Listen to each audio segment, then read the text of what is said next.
Well, greetings, Boise State fans. Happy Wednesday to you. Welcome on into Bronco Nation News Live. My name is BJ Rains with Bronco Nation News, bronconationnews.com. Appreciate you checking us out on YouTube, on Facebook, on Twitter, or if you're listening to the audio podcast that we post after each episode, you can download that on iTunes, Spotify, Amazon Music. We appreciate that as well. We appreciate all of our great sponsors, as you saw, RealPaint.com, the official paint and coatings company of Boise State Athletics, Idaho Central Credit Union as well, ICCU.com for all your personal and business bankings, and, of course, Lithia Ford of Boise. We appreciate them as well, and all of our great sponsors that you'll hear about throughout the shows and that you know about and you support just because they support Boise State Athletics and they support us as well here at Bronco Nation News. And really excited about today's show. It's a Wednesday, and, we kind of have some different guests and folks that jump on Wednesdays, and happy enough to have someone that I think is going to give us some great insight on the NFL draft this weekend and what it takes. And you know him, you love him. He played at Boise State. He coached at Boise State.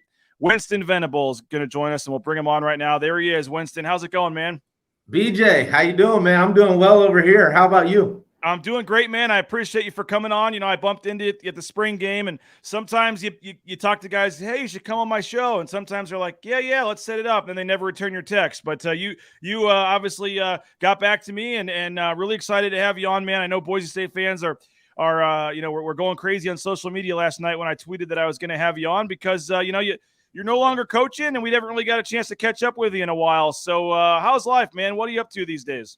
Life is good, and I appreciate you having me on, BJ. You've been doing some awesome stuff with Bronco Nation News and really blowing that thing up. So I'm more than happy to jump on with you and talk a little ball, man. But yeah, unfortunately and fortunately, I had to make a transition in life, and I got a 4.5-month-old baby boy, and that kind of led us right to there at decision time when it came down to being a coach and being a dad and being a husband and doing that the right way. So, love the Broncos, always will. Very passionate about that program, passionate about the blue and the orange. But, I had to make a decision and really take a step back and press pause and spend some time with my family and make sure that I start the dad and the married life off on the right foot. And now what are you up to these days? Yeah. So, for me, it's kind of a wild story, and I would love to hop on and, maybe again, talk to you in more depth about it. But, for me, the past 5 years or really all my life, it's always been about impacting people and helping people develop and grow and see their potential and get the most out of themselves. And I've had a unique ability to connect with people. So that was my whole 5 years at Boise, was really helping the boys grow and in their transition in and out. And I was able to find a similar role working with Progressive Financial Services out here in Eagle, Idaho, as the client relations, client development guy, where I can have an impact on professional athletes in their transition from college into the pros. And it's really allowed me to do exactly what I've been doing, help young people develop and grow. And now it's an opportunity at a really important time of their life where these guys are going into the NFL and whatever professional careers it may be. And I get to have an impact and help influence them making the right decisions. Well, we were, obviously disappointed to not see you coaching anymore, but we still saw you around at the spring game. We've seen you around at Pro Day and things like that. So hopefully we'll continue to see you around. But you're obviously a great person to get perspective on this week in the NFL draft. And as somebody that went through the process of having a Pro Day and hoping to hear their name called and then signing that free agent deal right with the Bears. Just from your perspective right now and what is going on with all these guys. And I guess Khalil Shakir is in a little, different spot than you were. He knows he's going to be a 2nd or 3rd round pick here. But what's these last few days like before the draft starts tomorrow for all these guys, Octavius Evans and Cyrus and all these guys hoping to get a chance to play in the NFL? Yeah, well, if they have never experienced anxiety in their life, which I'm sure they have at some level being a college football player, their anxiety has probably peaked at this point. Kind of in limbo where you've put in your body of work and now it's a waiting game. And that's really, time on your hands. Hopefully you're around family. Hopefully you're still getting some workouts in and you're not just sitting and waiting because it really can get to you mentally and be taxing just the anticipation. So I'm sure a lot of these guys are their minds are going a little crazy, and they're very eager and anxious to see where their life's headed. We got some comments coming in. If folks do have a question or a comment for Winston, we can get that up on the screen. That's kind of the cool new technology here, Winston. We got Kurt saying, "What's up, number 17?" We got also congrats on the new baby here. So yes, major congrats. I'm sorry if I blew by that. That was big news, and we're happy for you and your family. It's all good, BJ. I appreciate it. Thanks, Kurt. So the hay's in the barn, the work is done. Now they're just sitting there waiting these last couple of days. And, as the draft unfolds, maybe for a guy like Khalil that knows he's kind of has an idea where he ranks in the wide receiver, pecking order, or might have an idea, okay, I'm the 10th best wide receiver in this draft, whatever. Is he starting tomorrow night right away with that first round and checking off when receivers go and watching and projecting, or is he not watching tomorrow night because he knows he's not going until Friday? What's it like when you do you think for him when he's kind of seeing where he ranks on that wide receiver list and the 4 or 5 teams that might take him? Are they taking a receiver already? What's that kind of game like?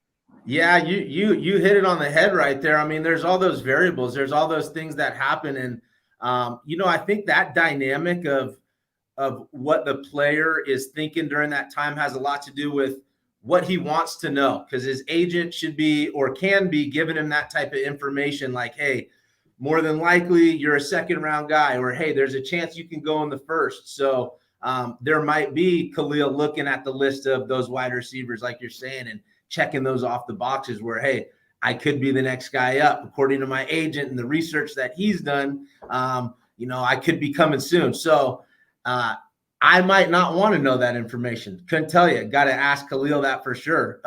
He might be 100% wanting to know all that information and sitting there even more eager. I would assume kind of sit back, relax, and know that my name's going to get called pretty soon here and be ready to celebrate. But you can't get too caught up into it, and then you get that anxiety creeping in a little more. Now, remind folks of your situation. Obviously, a 2-time all-league linebacker. You had that huge interception in the Fiesta Bowl to seal that. But were you a guy that thought you were going to get drafted, or were you hanging on, or were you disappointed? And then how quickly did you sign with the Bears, or how did all that work out? Yeah, well, that year was the year of the lockout, so it was kind of an interesting year for rookies going into the NFL because they had the draft, but then there was still a lockout where undrafted players didn't get signed until little weeks down the line until the lockout was actually lifted. But the great thing about my agent, who I found, Mike Bernstein, Golden Gate Sports out there in San Francisco, he kept it so real with me. I've met with several agents. Some said, hey, you're going to be a 3rd, 4th rounder. And my agent, Mike, was like, hey, there's a chance you get drafted. You're probably going to go undrafted, though. And that's the same thing Coach Wilcox and my coaches at Boise State were saying. So I knew at the time I found the right agent that was keeping it real and understood my situation. So I was eager in the later rounds of the draft, 6th, 7th round. But I knew, hey, there's a slight chance I'm more than likely an undrafted free agent type of guy. So we did get a couple calls, though, 6th, 7th round. And I thought those were the big calls, but they were just teams saying, if you don't get drafted, we'd love to have you as a free agent. So it's kind of an interesting and wild night just for me and being in that situation. And for guys like, whether it be Octavius Evans or Cyrus or some of these guys that may be a fringe 6th, 7th round pick or an undrafted guy, they always say, well, maybe there's benefit to actually not getting drafted because then you can pick your team and your situation. Is there some truth to that? Absolute truth to that. Yep. So, and I can use myself as an example. End of the draft, didn't get drafted, and now you have this, almost like a recruiting process where teams are offering you, of course, the signing bonus money is not nearly what it is for draft pick guys, but the teams that maybe have built a relationship with you and almost recruited you, not to draft you, but for this particular situation of you being undrafted, those are the teams that now you get to say, okay, the Pittsburgh Steelers have 4 linebackers, 5 linebackers, a couple safeties. I don't know if that's the right spot for me. They're deep with vets. Chicago Bears, maybe their safety and linebacker group's not as deep. A couple old veterans and then a bunch of younger guys. So you get to dissect what the rosters look like and then make a choice. And that doesn't mean that everybody's going to have multiple choices. But if they're a priority undrafted guy, then they should have 4 or 5 teams willing to bring them into camp. And at that point, you and your agent need to make the best decision. And a lot of times that goes with this fit, the mold, the depth chart, all those type of things. And, there's some other guys, Jake Stetz and Uzo and some of these guys too that whether it's the CFL, whether it's the USFL, the XFL, I mean, there's a lot of leagues now to continue your football career. We talked to Montel Cozart the other day, who just got signed, and Tyler Rasa as well. And I know they're hoping to get film that can bounce them back up. So I'm disappointed because this picture of you in the CFL here, I had to crop it to fit the screen, but it looked like you hit the guy so hard his helmet fell off and he's just laying on the ground there. But you had a lot of success. You were an all-star in the CFL. I mean, it's not just about this weekend, right? You hope these guys get all signed on, but if they don't, I mean, there's a lot of other avenues for some of these guys, right? Yeah, and that's the awesome thing right there is I was fortunate to find the CFL, and that's a great picture. I love putting that up there, BJ. Thanks, man. But no, there's the USFL, there's the XFL, opportunities for these guys to play professional football, make some income, make a living. And I mean, there's so many football players in the world. It's crazy that these leagues have not been established as long as the Canadian Football League. The CFL's, older than the NFL. And it just is mind-boggling to me that there's so many football players in the world and so many good football players that some of these other leagues are just now starting to get going. So it's a great opportunity for guys to continue to chase their dream, like Tyler we were talking about. He was one of the most persistent players I've seen, always on the blue kicking. And I used to text him, man, like, love your work ethic, how persistent you are. And here he has an opportunity, and it's awesome. Really happy for him. And there's going to be guys coming out of this class that are going to be in the same situation, find themselves in the Canadian Football League, making a great career for themselves, USFL, all that type of stuff. We got Derek chiming in, no question. Just want to say I'm the proud owner of a 2010 number 17 Boise State jersey before they only started selling number 1. Kurt Blake saying that hit on the Fresno State QB still amazingly awesome. Perry saying Fiesta Bowl hero. We got Kurt chiming in, great player in the CFL. So all the people you paid to come say nice things about you, they all showed up, Winston. So Derek, Kurt, man, I appreciate you guys. That is a nice jersey, by the way. I had a photo up there of I guess he's talking about this one maybe, or from the Fiesta Bowl. One of the I like the old school jerseys, man, with the little blue stripe there. They had to get all high tech and everything now with all the new technology and the Nike. You see, BJ, we got the gray gloves. Even in 2010, you could only wear gray gloves. Now the guys can wear whatever they want out there. How about that? You learn something new every day. I didn't realize that. I want to talk about specifically some of these guys real quick because I know you coached running backs, but you were involved in the special teams as well, and obviously saw these guys at practice, and obviously starting with Khalil. I mean, just I think everybody agrees that's watched them. Sometimes you're not sure how a guy's going to translate to the next level and all this, but I think it's pretty clear that this guy's going to have an opportunity for a career in the NFL with what he can do. And, even taking the punt return, reps we saw at the pro day, but just what he can do and the versatility he has. What do you think of, whether it's that second, third, fourth round? What do you think once Khalil Shakir gets into a camp, he's going to do it? How do you see him kind of having a role in the NFL?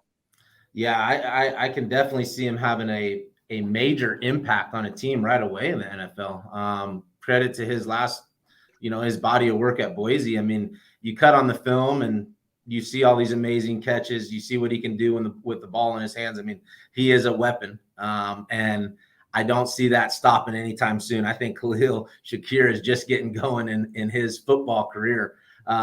Great dude, great personality, great teammate. So you're going to get not only a guy that can help you be productive on the field, great locker room dude, probably a guy that developed at Boise into one of the best leaders I've seen and developed into that, not necessarily came into that. So I could see Khalil going out there and having a great impact, Cooper Kupp type of guy. Who's the Niners? Deebo Samuel's. So I don't know if I pronounced that right, but can line up in the backfield and take a handoff and can also take you, stretch you vertically or be a possession receiver. He's really unlimited in what he can do. And I know that I have a couple scouts that are friends of mine, and there was question marks on his speed. And I'm like, yeah, well, did you watch the film? I mean, he's getting by some guys, able to make those great catches, but he's got plenty of speed, and he proved that at the combine. And I was going to say, there's no question now. Yeah, there's no doubt about it. So I think he's just layered that icing on the cake with pro days and combines. and he's going to be an impact player year one in the NFL. Two other offensive guys that are interesting to me, Octavius Evans and Cyrus Abibilikio, both for whatever reason, just, Octavius obviously had the injuries, had some personal time where he stepped away and maybe doesn't have that full 4-year body of work like a Khalil Shakir has. But you look at the size, and I was watching him at Pro Day, and he looked like he fit just with Khalil right there with some of the plays he was making and some of the moves he had. I mean, I guess we'll start with Octavius, but just his size, and how do you think maybe not having that full body of work will hurt him? And do you think he's a guy that can at least get into a camp? Yeah, definitely. Like you said, not having that full body of work probably limits him a little bit. Had some of those injuries that he battled with at Boise, but even last year, like a fairly productive year and made some great plays. And the thing about Tay is you could probably ask a bunch of players. He's probably the hardest working practice player out there. Like he works the hardest during practice. And that's what a guy like him, being a 6th, 7th round, undrafted type of guy, he's ready to get to a camp and compete and practice really hard. And I can tell you, similar to myself, teams love guys that practice hard, because there's dudes that'll show up that don't practice as hard. And he'll stand out. He'll stand out on film. He'll stand out just a day to day. So I do think Tay is the type of guy that will get into camp. I can tell you, probably a later round free agent type of guy, just because of his body of work that he, unfortunately with the injuries and stuff. But I'd say he's a camp guy, and he's liable to make a roster for sure. And we should notice, I guess this year they're back to having the little rookie mini camp tryouts and stuff too. There was a year or two because of the pandemic, which they didn't really get to have those after the draft, which hurt a lot of extra guys from getting signed and getting that chance. But, Cyrus Abibilikio, a guy well, coaching him last year, he's actually going to join us on Friday's show. Nice. And so, for him, I know he, was the short yardage guy at Oregon. Everybody made a big deal about that. Came over here, had some chances, had some decent games. But still just, again, doesn't have that same full 4-year, number one back type body of work.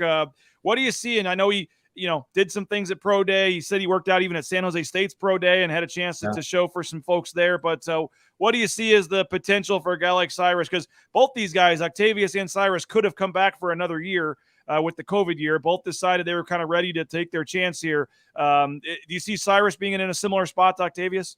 Yeah, very similar. I have a couple buddies of mine that are scouts, like I said earlier, very interested in Cyrus and his abilities. And he is going to excel because of his special teams want to and the ability that he has. So if you're a running back, and especially if you're not that first or second running back on a depth chart, but you're number 3 or 4, what are you doing? You're running down on kickoff. You're the off returner on kickoff return. You may be the personal protector on punt, and that is something that Cyrus is all up his alley, and he wants to do it, loves to do it.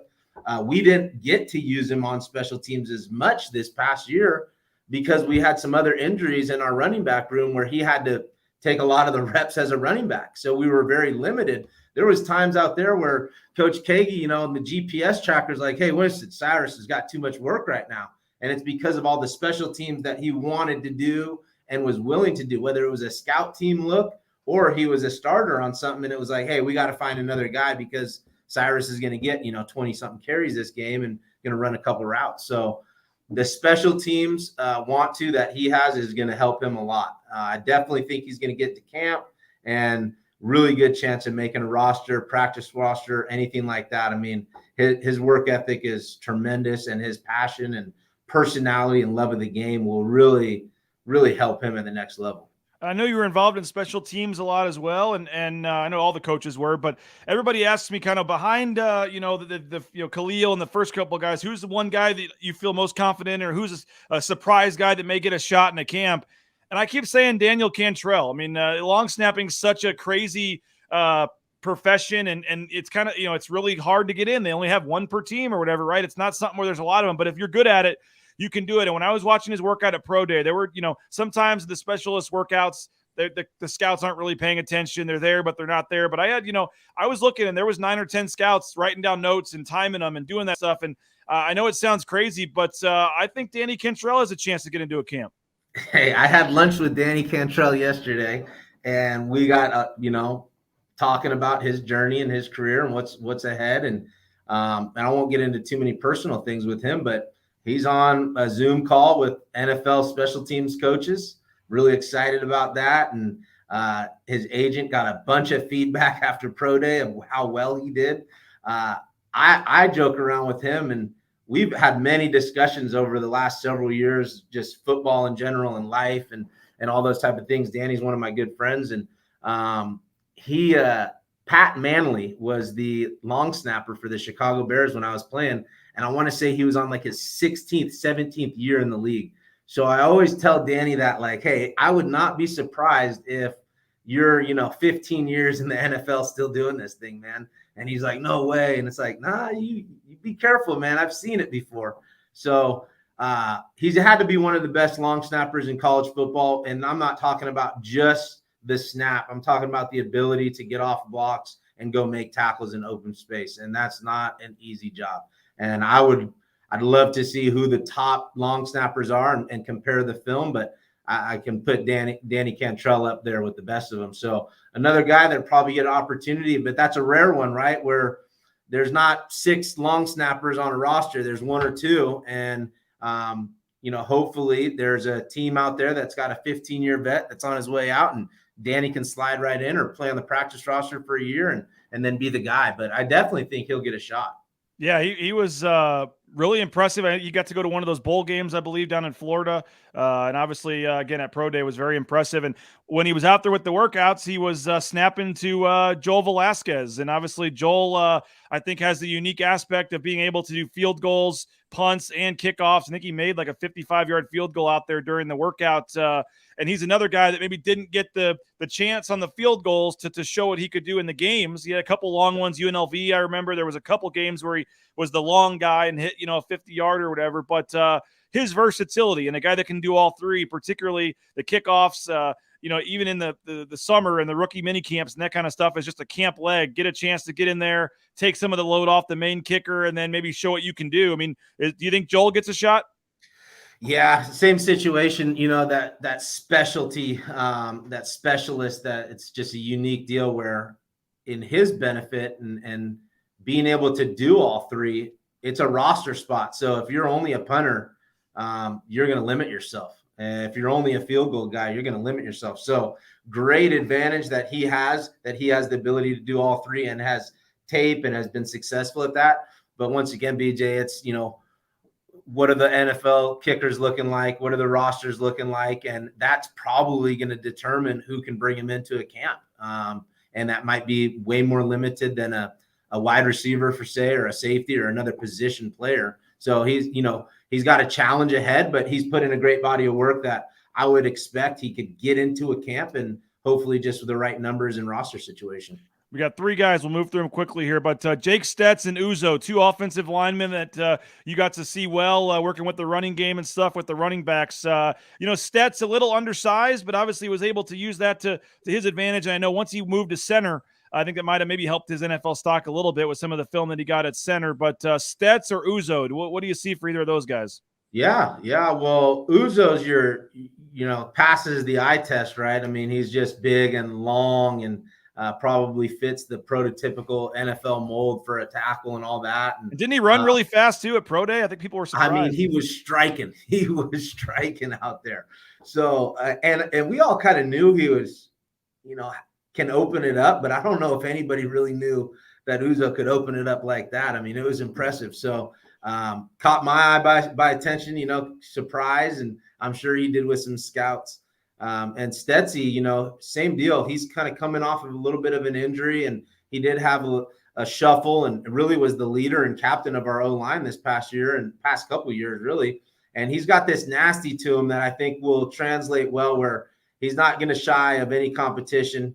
He'll take on the biggest and baddest dudes in front of him and be up for the challenge. So Stetzy's a guy that so impressed with his recovery and rehab and what he was able to do at Pro Day. I mean, he looked great out there.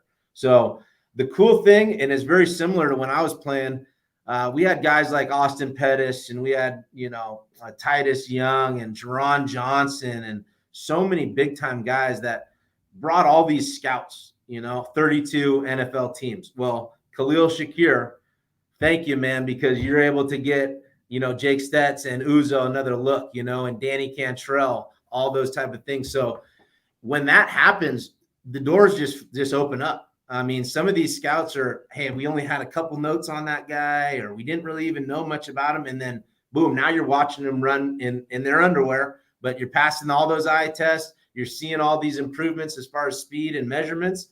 And that alone will help guys get opportunities like Stetz and Uzo. Well, I think that Boise State brand too. I mean, you see teams like the Cowboys that just know what they're getting with Boise State guys, and it works, and they keep going back to that well. And I know people are already joking that, Shakir would be a good pickup for the Cowboys, and I don't think it would shock any of us if that happened. But I mean, I do think scouts, you know what you're getting. I talked to Jason Garrett about it, the Cowboys coach. I went down to the draft when Leighton Vander Esch got picked, and I got to interview Jason Garrett, and he said, hey, we know what we're getting. We know guys that are well coached and they know football and they have chips on their shoulder. And, you know what you're getting from a Boise State guy. And a lot of scouts, maybe if there is a fringe guy, this guy or this guy, but he went to Boise State, maybe that Boise State guy does get the edge. But the last guy is Kekala Kaniho. And I know he's on the defensive side. You obviously played linebacker, a little undersized. Obviously, if he was 6'3" or 6'4", he's probably a first or second round pick. I mean, just so productive. One of the most productive players in the history of Boise State.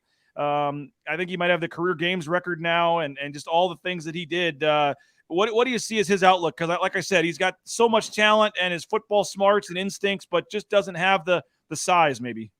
Yeah, that's going to be an interesting one. And I think if scouts do their job and get to know Kekala Kaniho, they will understand that he can be a great addition to your locker room day one. I mean, the guy, like you just said, his smarts are off the charts, right? But you have to get to know him. You have to get to know his personality, who he is as a person, who he is as a teammate, the leader that he is. Talked about Khalil's growth as a leader.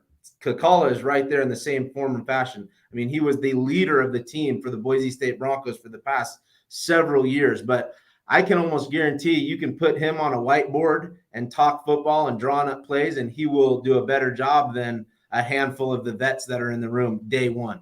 So you're not going to know that based off his size, and you're not going to know his heart and his passion and just his football IQ without getting to know the dude. And once you do, I think there's going to be a handful of teams that say this guy can make our locker room better day one. So yeah, very interesting career, undersized, very similar situation to me. Does he have a position in the NFL? Does he fit the NFL mold? I couldn't tell you because I don't know all the strategies of what defensive coordinators are thinking, but he could be a dime guy, a nickel guy. Maybe they want a type of safety or a corner that he can plug in different areas. I don't know. There's all sorts of creativity on defenses, and hopefully there's a defensive coordinator that's looking at him and saying, hey, let's get this guy in to improve our football intelligence as a whole, because day one he could do that. Well, I already took more of your time. I got like 10 questions on here. I'm just going to pick one from one fan, and we'll call it good if you have one for one more. As a player now coach, does the talent difference feel similar between the 2009 WAC and the 2022 Mountain West, or is it tougher now? How do you see the talent level from when you played to where guys are at now? Oh, well, I'm not playing anymore in 2022, so that's a hard question to answer. But I just know that Boise State coming through the WAC was a very strong, powerful team, especially the team that I joined. And the league was good. There was plenty of guys out there. Colin Kaepernick was playing during that time. And there was plenty of dudes there's some guys that are still playing from that time. So the game has changed. Time has changed. 2022 Mountain West, that's where we're at now. And I'm not going to live in the past, but those were some good days.